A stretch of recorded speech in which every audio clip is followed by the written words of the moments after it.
다시 시작하겠습니다. 할렐루야. 네. 오늘 저희는 요한복음 18장을 함께 읽었습니다. 예수님께서 제자들과 함께 그 마지막 만찬을 나누시고 17장에서는 제자들을 위하여 그리고 그 제자들이 전한 복음을 듣고 믿게 된 오늘 우리들까지도 그리고 또 이후에 우리가 전한 복음을 듣고 또 예수님을 믿게 된 모든 사람들을 위해서 오늘 17장에서 그렇게 기도하셨습니다. 그래서 그 17장의 24절에 보면은 아버지여 내게 주신 자도 나는 있는 곳에 나와 함께 있어 아버지께서 창세전부터 나를 사랑하심으로 네게 주신 나의 영광을 그들로 보게 하시기를 원하옵나이다 라고 하는 그런 예수님의 소원, 바로 그 예수님의 소원은 오직 바로 오늘 예수 그리스도를 믿는 우리들이 참 천국에 가서 그분과 함께 나도 그들 이제 예수님과 함께 참 그 영광스러운 영광을 우리가 보게 하시기를 원하고 또 그 다음에 26절 마지막에 나도 그들 안에 있게 하려 함이니이다 라고 하면서 이 기도를 마무리하고 있습니다. 예수님께서는 바로 우리 안에, 우리가 예수님 안에 그렇게 거하시기를 우리 간절히 원하시고 기도하고 계십니다. 그리고 기도를 마치시고 이제 시내를 건너 오늘 1절에 보니까 18장 1절에 보니까 예수님께서 이 말씀을 하시고 제자들과 함께 기도론 시내 건너편으로 나아가시니 그랬습니다.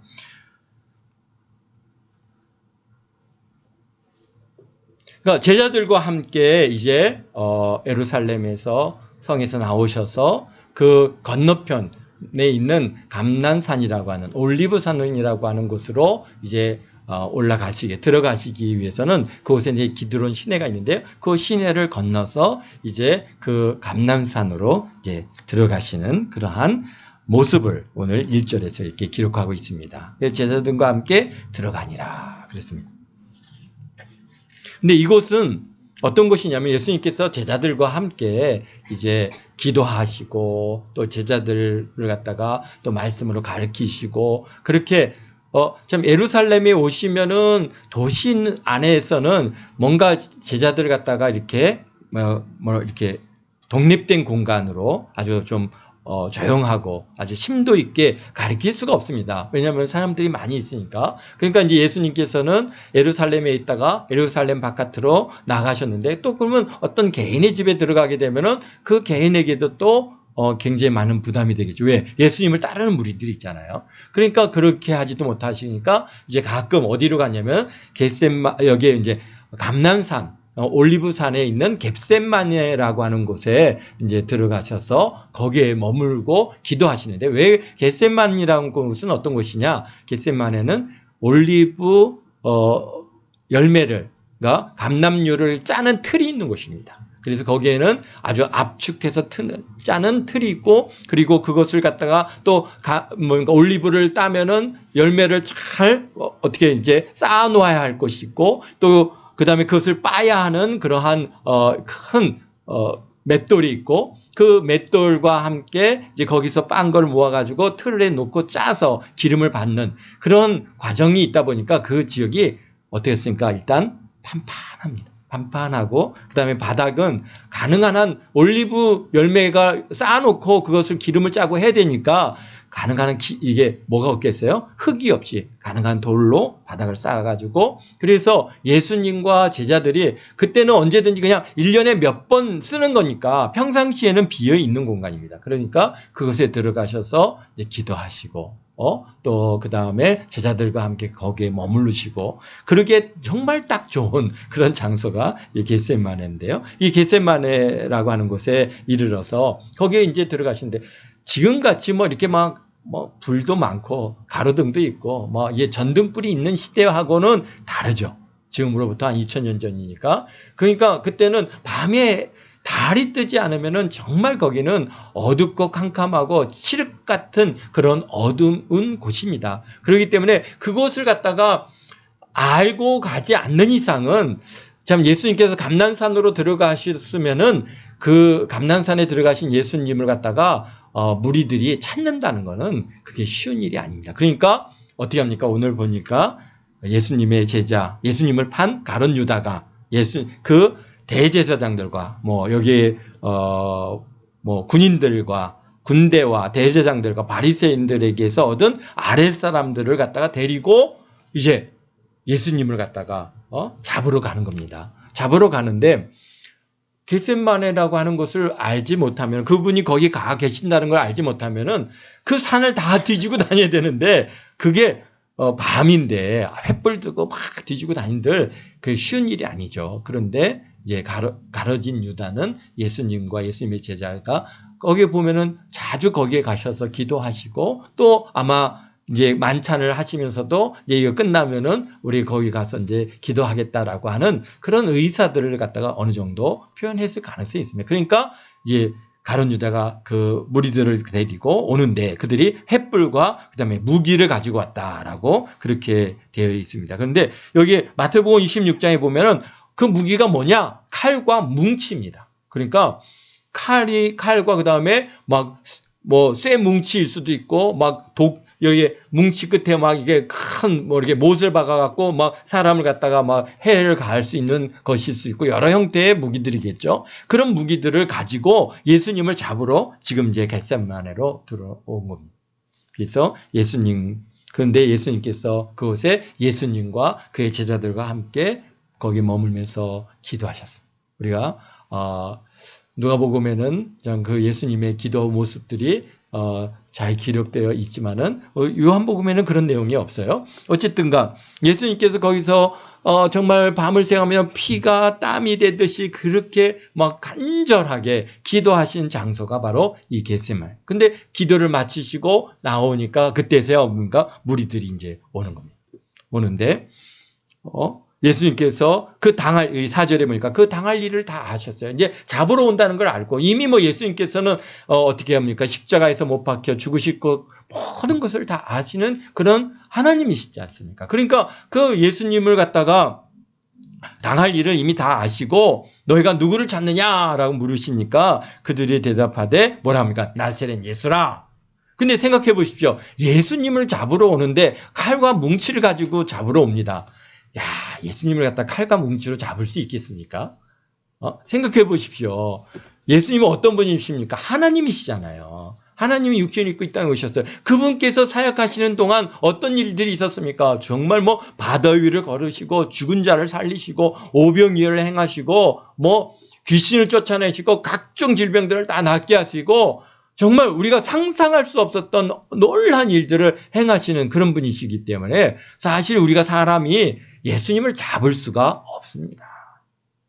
여기서 보면은 예수님을 그들이 잡고 아주 의기양양하고 우리가 예수라고 하는 사람을 잡았다라고 의기양양하지만 사실 실질적으로 예수님께서는 아버지의 뜻을, 아버지의 그런 일을 갖다가 이루어지게 아버지가 원하시는 그 일들을 이루기 위해서 잡히셨고 매 맞고 그다음에 십자가에서 못 박혀 죽으신 것이지 그 사람들이 그분을 마귀가 예수님을 어떻게 감히 정말 손 하나 그분 옷자락 하나도 건들 수 없는 그런 분이십니다. 그런데 예수님께서는 이제 너 뭐 하러 왔느냐? 누구를 찾느냐라고 하니까 나사렛 예수라니까 내가 그라. 내가 예수다라고 하시는 거예요. 그러니까 이 사람들이 깜짝 놀라서 막 다 뒤로 물러가서 땅에 엎드려질 정도로 그렇게 예수님께서는 아주 강력한 파워가 있습니다. 그러니까 다시 또 묻습니다. 뭐 하러 왔느냐? 누구를 찾느냐? 그러니까 나사렛 예수라 하거늘 예수님께서 오늘 여기 8절에 내가 너희에게 내가 그라 하였으니 나를 찾거든 이 사람들 예수님과 함께한 그 제자들이죠. 그 이 사람들을 가는 것을 용납하라라고 그렇게 그들에게 요구하고 있습니다.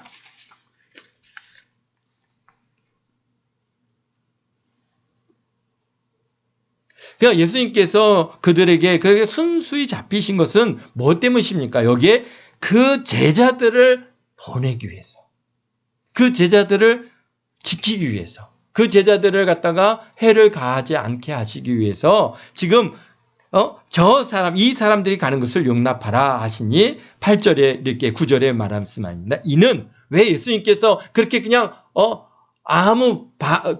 정말 저항 없이 그렇게 잡히셨느냐 하면은 아버지께서 내게 주신 자 중에 하나도 잃지 아니하였사옵나이다 하신 말씀을 응하게 하기 위해서. 그러니까 예수님께서요, 만약에 그들과 거기서 뭐 갈등이 생기고 싸움이 있다고 한다든지 숨었다든지 그러면은 어떻게 합니까? 그 예수님 함께 따른 그 제자들, 하나님께서 주신 자들을 그들이 놓아보내지 않았을 것입니다. 그런데 예수님께서 바로 내가 그라라고 자신을 내어 놓으시니까 이제 그 대신 그들을 갖다가 보내는 것을 허락해달라 요구합니다. 그래서 예수님의 사명은 우리가 요한복음을 이렇게 쭉 읽어보면은요, 예수님의 사명이 뭐냐?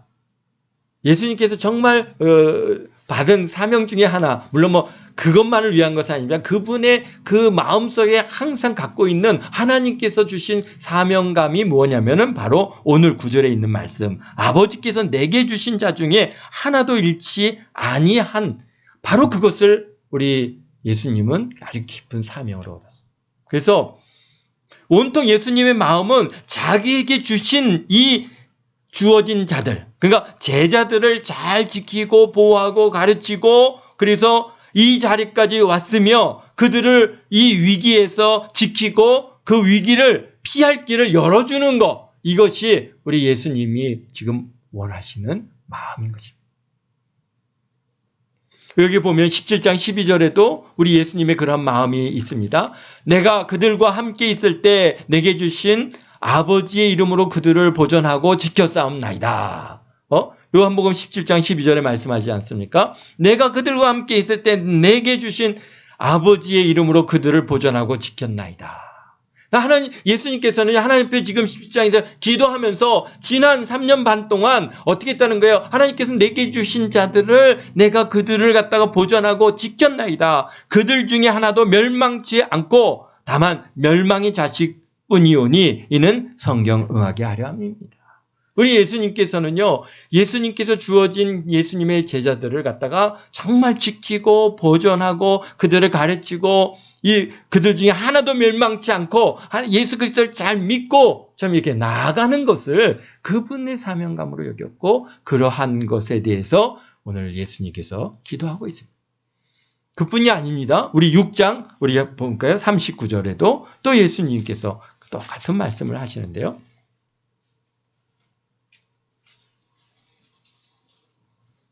6장 39절에 뭐라고 말씀하십니까? 나를 보내신 이의 뜻은 내게 주신 자 중에 하나도 잃어버리지 아니하고 마지막 날에 다시 살리는 이것입니다. 아멘. 물론 이것이 예수님의 현재 12제자 또 뭐 70인 문도 120문도 뭐 이러한 그 당시에 예수님을 따르는 그 사람들을 뿐만이 아니라 오늘 우리에게까지 참으로 예수 그리스도를 믿는 모든 자들에게 주어지는 동일한 말씀이지만, 그러나 지금 우리 예수님께서 육신으로 갖고 여기에서 간절한 그분의 뜻은, 나를 보내신 이의 뜻은 내게 주신 자 중에 내가 하나도 잃어버리지 않는 것이다. 그리고 마지막 날 다시 살리는 이것입니다. 예수님께서 하나님께로 파송돼서 나가서 그분의 주어진 사명 중에 하나가 바로 뭡니까? 그에게 주어진 영혼들을 하나도 잃어버리지 않는 것입니다. 그것은 우리 목자장 되시는 예수님의 마음이시고 또 그분의 사명이시고, 또 오늘 우리가 살아가는 이 시대, 오늘 우리에게 주어진 우리의 모든 사명 또한 우리에게 맡겨진 영혼들을 갖다가 하나도 잃어버리지 않고 다 지켜내는 것, 그들을 보존하고 보호하는 것, 이거 우리 하나님께서 우리에게 원하시는 일이시고 또 우리가 꼭 감당해야 할 일인 줄 믿습니다. 아멘. 네, 그렇습니다. 그래서 요한복음 전체를 통해서 예수님의 마음은 바로 제자들을 지키고 잃어버리지 않는 그것이 바로 예수님의 지금 이 마지막 이 정말 잡히시는 이 순간까지도 그분의 마음은 저들을 보호하는 거예요. 저들을 지키는 거, 이것이었어요. 단순히 구원받기로 예정된 것이라면 예수님께서 이런 고민하실 필요가 없죠. 그러니까 이제 여기서 만약에 이게 예정론이라고 하는 부분에 대해서 구원받기로 예정됐다면은 그냥 가만히 놔둬도 다 구원 때가 되면 구원 받을 테니까 염려 없다라고 하는데, 예수님의 마음이 그렇다면 예수님께서 이렇게 고민하실 필요가 없겠죠. 저들은 다 구원받을기로 예정된 자들이니까 다 걱정 없어, 염려 없어, 될 대로 되라, 이렇게 나가셨을 텐데, 그런데 예수님께서는 잃어버릴까봐 그냥 노심초사를 하시는 거예요. 그 하나라도 잃어버리거나 그 하나라도 다칠까봐 그렇게 해서 노심초사하고 거기서 그를 위해서 기도하고 그를 지키고 보존하는 일에 우리 예수님의 마음을 갖다가 온전히 거기에다 쏟아붓고 계시다고 하는 이 사실은 뭐란 얘기예요? 잃어버릴 수 있다는 거죠. 잃어버릴 수 있다는 거예요. 그 중에 정말 멸망받을 기로 예정된 자인 가룟 유다는 예수님을 갖다가 배반해서 정말 그가 마귀의 길로, 심판의 길로, 사망의 길로 갔지만은, 그러나 그렇지 않은 이 12명 또 그와 함께하는 무리들 중에서도 그렇게 잃어버릴까봐 우리 예수님께서는 굉장히 그들을 위해서 지키고 염려하고 기도해주고, 그래서 이 계속해서 악한 자의 도전이 있기 때문에 예수님께서 사명을 받았고, 오늘 그 밤에도 오직 제자들을 안위만을 지금 구하고 계신 예수님을 우리가 볼 수 있습니다. 오늘날도 예수님께서는 저와 여러분을 위해서 염려하시고 기도하시고 정말 하나라도 잃어버리지 않기를 갖다가 정말 소망하시고, 지금도 여러분들을 지키고 보존하는 일에 우리 예수님이 마음을 다 쓰고 있는 줄 믿습니다. 사실 그러기에 오늘 우리가 이렇게 살아가고 있습니다. 우리가 믿음 좋아서, 우리가 정말 열정이 있어서, 내가 하나님을 정말 사랑해서 내가 정말 이렇게 열심히 신앙생활을 갖다가 해 나가는 것 같지만, 우리가 우리 자신을 알잖아요. 우리를 들여다보면은 우리는 얼마든지 주님을 떠날 수 있는 가능성이 굉장히 다분히 갖고 있는 사람들입니다. 그럼에도 불구하고 이렇게 주님께 딱 붙어 있을 수 있는 것은 정말 어떻게, 어제가 설날인데 설날 다음날 오늘 이렇게 모여서, 생각보다 주위에 많은 교회들이 오늘 설날 수요 예배 안 드리는 교회들이 꽤 있더라고요. 근데 반면에 여러분들은 이 시간에도 이렇게 나와서 예배를 갖다가 드리는데 우리가 마음을 두고 정말 거기에 열정을 둘 수 있는 것은 하나님께서, 예수님께서 여러분을 갖다 지키시고 온전히 마음에 그냥 오직 교회, 오직 하나님, 오직 예수님, 이렇게 우리가 살아갈 수 있도록 우리 하나님께서 여러분들을 붙들어 주신 은혜인 줄 믿습니다. 아멘. 그러기에 오늘 예수님의 이 심령을 우리가 이렇게 발견하고 알아갈 때, 그게 정말 예수님 나를 사랑하시는구나, 정말 예수님 얼마나 나를 갖다 귀여우시고 참 이렇게 참 나를 지키시기 위해서 얼마나 지금 이 밤에도 그분이 애를 쓰고 계신지 우리가 참 감사하지 않을 수 없습니다. 그런데 베드로가 그런 마음을 몰라요. 여기에 보니까 우리 10절에 보니까 베드로가 막 칼을 들고 다 가갖고요, 대제사장의 종의 말고의 귀를 갖다가 그냥 딱 잘라버린 거예요. 베드로에게 칼이 있었습니다. 칼 2자루가 있었잖아요.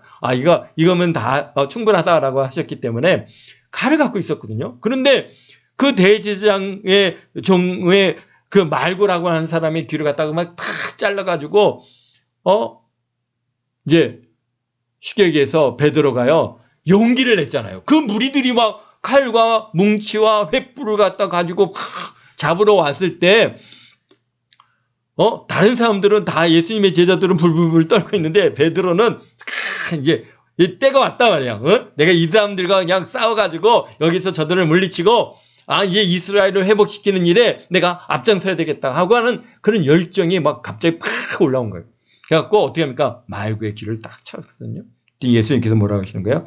베드로야, 칼을 칼집에 꼽으라. 아버지께서 주신 잔을 내가 마시지 아니하겠느냐라고 지금 예수님께서 베드로를 갖다가 말리시는 겁니다. 사실 이게 베드로의 돌발 행동이죠. 지금 다 해결했잖아요. 예수님 제자들 다 보내고 본인은 이제 잡혀가시려고 그렇게 했는데 갑작스럽게 지금 분위기가 막 바뀐 거예요. 근데 여기서 만약에 그 잡으러 온 사람들과 그 다음에 예수님의 제자들과 막 이제 싸움이 붙어갖고 막 칼로 베고 싸우고 막 이렇게 했다면은 어떤 일이 있었을까요? 우리가 뭐 물론 그런 일은 안 이루어졌지만 만약에 그런 일로 인해서 그 큰 무리들과 싸워서 예수님이 칼에 배임을 당해서 죽으셨다고 한다면은 이것은 아주 큰 우리에 있어서의 구원 사역의 큰 위기입니다. 예수님께서는 어떻게 죽으셔야 돼요? 나무에 달려서 죽으셔야 그 성경을 이루시는 말씀이고 하나님께서 이루신 일들을 이루어 가시는데 예수님께서는 십자가에 나무에 달려서 돌아가셔야 되는데 칼에 맞아서 죽었다고 한다면 그렇다면 우리가 어떻게 합니까? 이 구원의 사역을 갖다가 온전히 이루지 못하는 문제가 생길 수 있습니다. 그러니까 이게 우리가 볼 때는 뭐 그랬나 보다 이렇게 생각하는데 굉장히 큰 위기입니다. 사실 지금 가룟 유다도 이런 것을 갖다가 계획을 뜻하고 의도하지 않았을까? 오늘 이 말씀을 읽어보면서 그럴 가능성도 있겠다라는 생각이 들어요. 왜? 지금 가룟 유다는 예수님이 어떻게 합니까? 이스라엘 회복할 수 있는 그런 대단한 분이라는 것을 그는 알아요? 몰라요? 알잖아요. 어떤 분이신지 알잖아요. 가르치신 뿐만 아니라 그분께서 행하신 놀라운 기적들, 뭐 바다를 갖다가 잠잠케 하시고 뭐 바람을 머물게 하시고 그 행하신 일들이 얼마나 큰 일이라는 것을 이 가룟 유다는 알죠. 더구나 뭐 그래서 이 무리들을 딱 데리고 오면서 이 사람들한테 예수님이 잡힐 거야? 아마 그런 생각은 안 했을 겁니다. 그러면서 또 뭡니까? 이렇게 데려가면은 이제 제자들과 싸움이 붙을 거예요. 싸움이 딱 붙으면은 예수님께서 그때 이제 놀라운 능력을 쫙 행하셔갖고 그때부터 그냥 예루살렘을 갖다 이스라엘 전쟁과 같은 그런 뭔가 다툼이 생기고 그 예루살렘의 이 로마의 정권이 권력이 무너지고 그래서 이스라엘이 회복되는 그런 어떤 꿈을 갖고 지금 이 가룟 유다가 이런 일을 행한 것은 아닌가. 왜냐하면 가룟 유다가 나중에 돈 버리고 목매달려 죽잖아요. 그렇습니다. 그런데 예수님께서 아무런 방황 없이 잡히니까 이게 지금 이제 가룟 유다는 자기가 계획했던 것이 깨어지는 거죠. 그런데 그것을 갖다가 지금 바라고 베드로가 탁 치고 돌발 행동으로 나오는데 예수님께서 그걸 딱 막으십니다. 안 된다. 그리고 말구의 그 종의 말구의 길을 갖다가 만지셔서 붙여주시는 이 일까지 하시고 그리고 이제 잡혀서 어디 갑니까? 여기 안나스의 집으로 끌려갔다가 그리고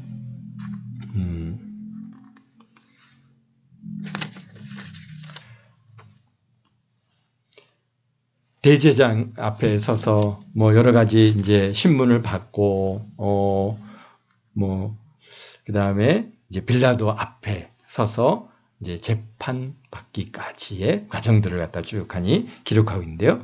그 중에 우리 오늘 이 18장을 쭉 읽어가면서 참 마음에 와서 부닥치는 말씀은 바로 37절입니다. 빌라도의 관정에 섰죠. 그래서 빌라도가 묻습니다. 내가 유대인의 왕이냐? 그랬더니 예수님께서 34절에 이는 내가 스스로 하는 말이냐? 다른 사람들이 나에게 대해서 한 말이냐? 그랬더니 또 빌라도가 대답하되 내가 유대인이냐? 내 나라 사람과 대제장들이 너를 내게 넘겨줬으니 내가 무엇을 하였느냐? 그러니까 예수님께서 36절에 말씀해 내 나라는 이 세상에 속한 것이 아니라 만일 내 나라가 이 세상에 속한 것이었더라면 내 종들이 싸워 나로 유대인들에게 넘겨지지 않게 하였으리라. 이제 내 나라는 여기에 속한 것이 아니라. 그러니까 빌라도가 이제 갑자기 헤매지는 거예요. 그래서 빌라도가 이르되 그러면 내가 왕이 아니냐? 예수님께서 대답하시되 내가 왕이다. 내 말과 같이 내가 왕이니라. 내가 이를 위해서 태어났으며 이를 위하여 세상에 왔나니 곧 진리에 대하여 증언하려 함이라. 무릇 진리에 속한 자는 내 음성을 듣느니라. 아멘. 오늘 제 마음에 이게 더 참 많이 와 닿은 말씀은 바로 이 37절 후반부에 있는 무릇 진리에 속한 자는 내 음성을 듣느니라. 예수님께서는요, 또 요한복음 전체를 통해서 그 하신 말씀 중에 주된 주제가 바로 내게 속한 자들은 내 음성을 듣는다라고 말씀하셨어요. 반복적으로 여러 번 말씀하셨어요. 진리에 속한 자는 내 음성을 듣고 내 양은 내 음성을 듣고 아버지께서 보낸 자들은 나를 알고 나를 따르고 내 말을 갖다 듣는다라고 말씀하고 계십니다. 그러면 보면 요한복음 8장 40절에 하나님께 속한 자는 하나님의 말씀을 듣나니 너희가 듣지 아니함은 하나님께 속하지 아니하였습니다. 그러니까 하나님께 속한 자들은 하나님의 말씀을 듣는다는 겁니다. 지금 진리에 속한 자들은 내 음성을 듣는다고 하시는 말씀과 아주 그대로 일맥상통합니다. 오늘날에도 왜 우리가 하나님의 말씀을 전하고 하나님의 또 이렇게 성탄이 오고 또 이러한 교회가 또 이렇게 복음을 전하고 이렇게 할 때 그것을 갖다가 기쁨으로 받고 참 사모하는 마음을 받고 하는 사람들은 어떤 사람들이야? 바로 하나님께 속한 자들이들. 우리가 지난날 우리를 돌이켜보면은 그랬습니다. 왠지 모르게 하나님이 좋고 왠지 모르게 교회가 좋고 누가 전도지를 주면은 그 전도지 받는 게 너무 귀하고 그래서 그냥 그것을 꼭꼭 사서 모아놓고 감히 버리지 못하는 거예요. 누가 그랬겠어요? 저도 그랬고 우리 사모님도 그게 직장을 오고 갔다가 누가 전도지 주면은 그 전도지 주는 게 그렇게 귀해가지고 그걸 갖다가 그냥 잘 갖고 왜 그랬을까요? 바로 우리가 하나님께 속한 자들은 바로 뭡니까? 하나님께 속한 자, 하나님의 말씀을 듣나니 하나님을 사모하는 마음을 우리 마음속에 부어주죠. 우리가 몰라요. 왜 그랬는지도. 그런데 하나님이 좋아. 그냥 하나님이 좋아. 하나님 말씀이 좋고, 교회가 좋고, 그러다가 교회 탁 나왔더니 하나님께서 그냥 은혜 주시고, 이야, 이렇게 좋은 것이구나. 할렐루야. 아버지 감사합니다. 그러면서 지금까지 이렇게 변함없이 다닐 수 있는 이거는 사실은요, 누가 우리에게 하나님에 대해서 얼마나 가르쳐 줬습니까? 누가 우리를 갖다가 교회 열심히 나야 된다고 누가 그렇게 했습니까? 그런데 하나님이 좋으니까 교회에 나와서 목사님 설교하는 그 설교를 들을 때마다 그냥 너무 기쁘고 즐겁고 그냥 하나님, 예수님께서 여러분을 사랑하십니다. 이 말 한마디만 들으면 그냥 가슴이 뛰고 사실 설교가 뭐가 필요하겠어요? 사실 그래요? 예수님께서 여러분을 사랑하십니다. 하나님께서는 여러분을 사랑하십니다. 그래서 독생자 예수님을 보내주셨고 예수님께서 여러분의 죄를 대속하셨고 예수님께서 여러분을 구원하셔 이제 저 천국으로 이끌어 가십니다. 우리가 다 거기 그런 말씀 하나 들을 때 우리 가슴이 뛰고 막 감사하고 즐거웠고 기쁨이 넘쳐나는 것은 사실 하나님께서 우리 안에 그런 마음을 부어주셔요. 하나님에 속한 자니까.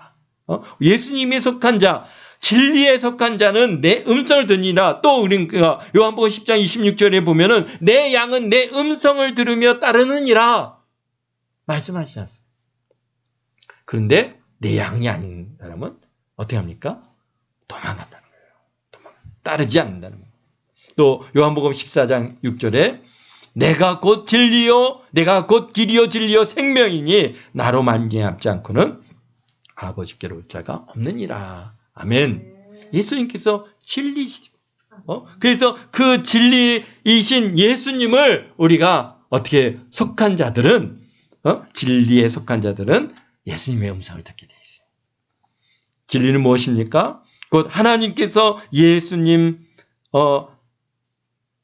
하나님이신 예수님 자신이 진리이시고 진리의 이 땅에 오신 자신에게 주신 자들, 곧 진리에 속한 자를 구원해서 생명으로 인도하는 그것입니다. 곧 아버지께로 인도하여서 예수님께서 계신 곳에서 우리도 영원토록 함께 거하게 하시고 아버지의 영광을 드러내는 것이 바로 진리요 아버지의 뜻입니다.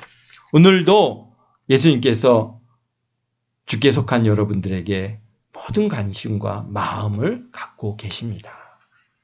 여러분들을 지키고 보존하기 위해서 그분께서는 얼마나 여러분들을 정말 위해서 기도하시고 애쓰시고 수고하시는지 여러분은 여러분들을 끝까지 잃지 않고 아버지께로 인도하여 영생에 이르게 하는 것인 줄로 믿습니다. 이 예수님의 마음을 오늘 느끼시고 여러분들을 얼마나 또 사랑하시는지 그 사랑을 경험하며 아시는 저와 여러분 모두가 되시기를 주의 이름으로 축원드립니다. 아멘. 기도하겠습니다. 사랑의 예수님 감사합니다. 우리 예수님께서는 저희들을 얼마나 사랑하셨는지 참 저희들을 지키시고 보호하시고 보존하시기 위해서 얼마나 아버지 하나님 수고하시고 심지어는 십자가에서 죽기까지 우리를 사랑하시고 참 우리에게 구원의 길을 열어주시고 영생을 허락하여 주신 이 은혜. 그러나 너무나 놀라운 것은 그런 예수님을 우리가 믿게 되어진 이 은혜가 얼마나 크고 얼마나 놀라운지 우리가 가히 말로 표현할 수가 없습니다. 참으로 주님께서 우리 마음에 하나님을 두는 마음을 두게 하시고 하나님을 사랑하는 마음을 우리에게 주어주셔서 참으로 아버지 하나님, 하나님이 좋고 예수님이 좋고 교회가 좋고 주님 앞에 나와 예배 드리는 게 좋고 참 모든 거 아버지 하나님 참 주님으로 인하여 기뻐하고 즐거워하며 살아갈 수 있는 이 은혜를 주셨음을 감사합니다. 참으로 주님께서 주신 은혜 주님 앞에 서는 그날 아버지 할렐루야로 주님을 맞이하고 아버지 앞에 영광 돌리는 저희 모두가 되게 하시고 참으로 하나님 우리 예수님께서 우리를 사랑하신 그 사랑으로 인하여 우리 하루하루가 즐겁고 행복하고 기쁘고 감사하며 우리가 살아갈 수 있는 우리 동안교 모든 성도들 다 되게 하심을 감사합니다. 무엇보다도 우리 동안교 모든 성도들의 가정을 지켜주시고 그 가정에 아버지 하나님의 사랑으로 충만케 하시고 참으로 웃음이 끊이지 않고 기쁨이 끊이지 않고 감사가 끊이지 않는 그런 귀한 가정들 다 되도록 주님께서 축복하심을 감사합니다. 주님 홀로 영광 받아주시고 2022년도 이 한 해 참으로 우리에게 주신 이 놀라운 축복의 이 날을 아버지 하나님 새롭게 하시고 참으로 이 하루 한 해 하루하루가 참 주님 앞에 기쁨이요 아버지 즐거움이 되도록 우리 주님께서 도와주시고 저들의 삶의 필요를 풍성히 채워주시고 아버지 하나님께서 저들의 손에 풍성한 물질 주셔서 나눠주고 베풀어주고 또 많은 영혼들을 주께로 이끌어드리는 귀한 도구로 사용할 수 있는 은혜가 있게 도와주심을 감사합니다. 주님 무엇보다도 건강 주시고 아버지 하나님의 올 한 해 아버지 하나님의 저들의 그 모든 발걸음에 함께 하사 참으로 하는 일마다 잘 되고 하나님께로부터 한량없는 복과 은혜를 받아 누리는 그런 귀한 하나 되게 도와주옵소서. 감사와 영광을 주 앞에 드리오며 예수님의 이름으로 기도하옵나이다. 아멘.